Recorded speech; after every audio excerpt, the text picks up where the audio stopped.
nothing like the great outdoors. If the great outdoors was chain-smoking unfiltered camels behind a dumpster fire, welcome to Illinois, where the sun sets a blood orange, the air is a solid, and thanks to our polite neighbors up north unsuccessfully trying to keep their forests from becoming a fire sale, we've all been upgraded to extra crispy by default. Shout out to the jet stream, by the way. That invisible conveyor belt of doom dragged this fine Canadian seasoning down here like it was trying to smoke brisket over Peoria. And me? Oh, just a guy on a police surplus Electra Glide named Pig, slicing through this carcinogenic soup like a sentient ashtray with handlebars. Why ride in this? Because some people hike Everest, others run ultra-marathons.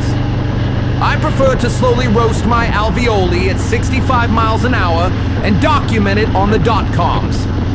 Visibility's down to, I think that was a mailbox levels. The air tastes like someone lit a pine tree scented candle and then shoved it up a tailpipe.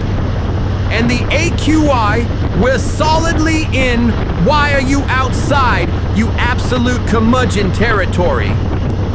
But since we're out here raw dogging the apocalypse, let's talk survival tips. Tip number 1, wear a damn mask. Not for the pandemic, this one's for the particulates. N95 or bust. Otherwise, every breath is like French kissing a chimney with a side of coal-flavored horror.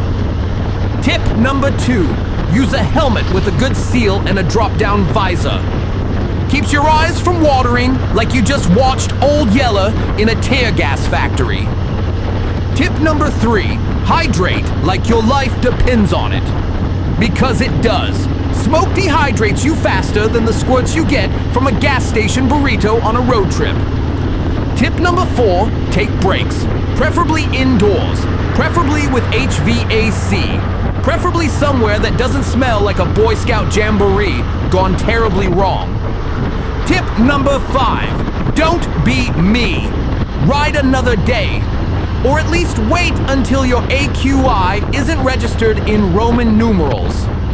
In closing, stay safe, stay sane, and maybe next time, let's all chip in for a giant air purifier the size of Lake Michigan. Until then, I'll be out here, pot man, pot brisket, dodging deer, potholes, and God's own Marlboro.